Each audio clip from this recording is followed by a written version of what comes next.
Good afternoon, you're watching Lunchtime News on TV1. But before we head into our stories, first we'll take a look at your headlines.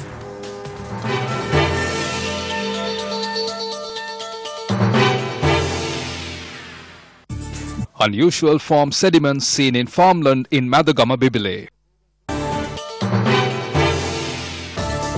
Investigations commenced into the death of 5 children who were admitted to the Karapitiya Teaching Hospital. Former parliamentarian Anuruddha Polgampala arrested by the CID for not appearing before court. North Korea threatens to cancel Trump summit.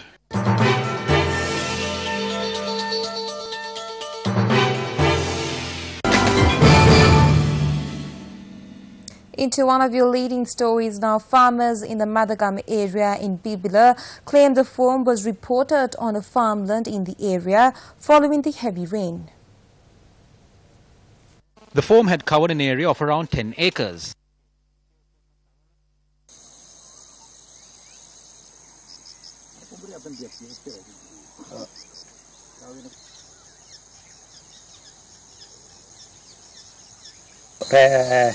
There was a heavy rainfall, there was lightning.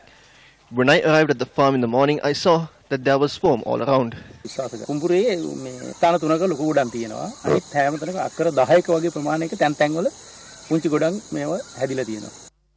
Officials of the Geological Survey and Mines Bureau, the Met Department and the Disaster Management Center are to carry out investigations at the location.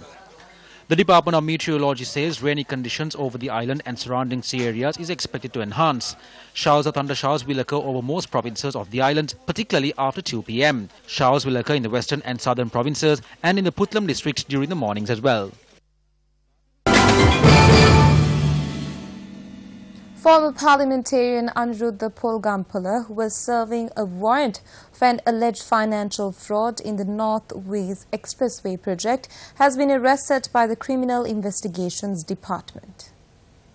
Police said the arrest was made after the suspect failed to appear before the Vavuniya Magistrate Court for the hearing. Police added Anuruddha Polgampala will be produced before the 4th Magistrates Court. Investigations have commenced into the death of 5 children who were admitted to the Karapitiya Teaching Hospital. The reason for the death has not been identified. The 5 children have been admitted to the hospital during the past month from various areas of the southern province. The unidentified condition is reported from the Gaul, Matara and Hammantora districts. The blood samples obtained from the deceased child have been sent for further examinations. Now, the doctor of the Karapitiya hospital said that steps will be taken to stop the disease from spreading, assuming that this is a virus. 5 Sri Lankan fishermen who were under the custody of Indian authorities have been returned to the island. The handover took place with the intervention of the Sri Lankan Navy, the Sri Lankan Coast Guard and the Indian Coast Guard. The handover had taken place in the international seas north of Konkasantiwe, and a fast attack craft of the Sri Lankan Navy and the Indian Coast Guard vessel was used for the handover. The fishermen were brought ashore under the protection of the Sri Lankan Navy and the Sri Lanka Coast Guard and were handed over to the Assistant Fisheries Inspector in Japan. The authorities have been able to capture the blind elephant that was roaming in the Sigiri area. The authorities said that the decision to capture the elephant was reached taking into consideration the threats against animals' life. The operation to capture the elephant was launched as per a request by the villagers. The elephant was captured last night. Wildlife officials said there were serious gunshot wounds on the animal's body. They added that steps will be taken to treat the animal and that it will be released to a suitable reserve.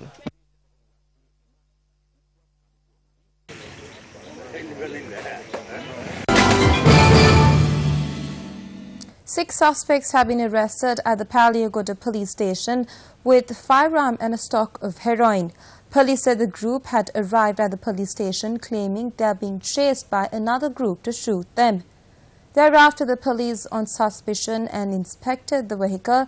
They had arrived and found 4 grams of heroin, a locally manufactured firearm, 3 bullets and 19 grams of marijuana.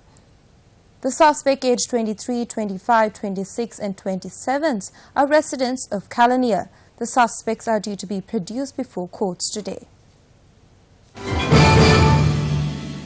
A consignment of dusty was discovered in a truck travelling towards Kandy from Gampala.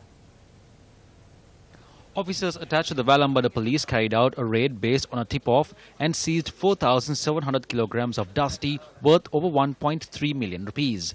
2 people have been arrested and are to be produced before court today. Samples of the seized tea are to be sent to the Sri Lanka Tea Board for tests. 2 Sri Lankans were arrested at the Katnayaka International Airport for smuggling in 13 million rupees worth of gold to the country. Deputy Director of Customs Vipula Minuwanpitiya said the suspects are residents from Hambantota. They had returned to the country from Singapore and 20 gold biscuits were seized from them. Customs said another suspect was arrested early this morning at the BIA for illegally carrying 2 gold biscuits worth 130,000 rupees. Customs said he had brought the gold biscuits concealed in his footwear. The 31-year-old suspect had arrived in the island from Mumbai, India. Now we'll cross over to Chaturanga Hapuara Chief for further updates.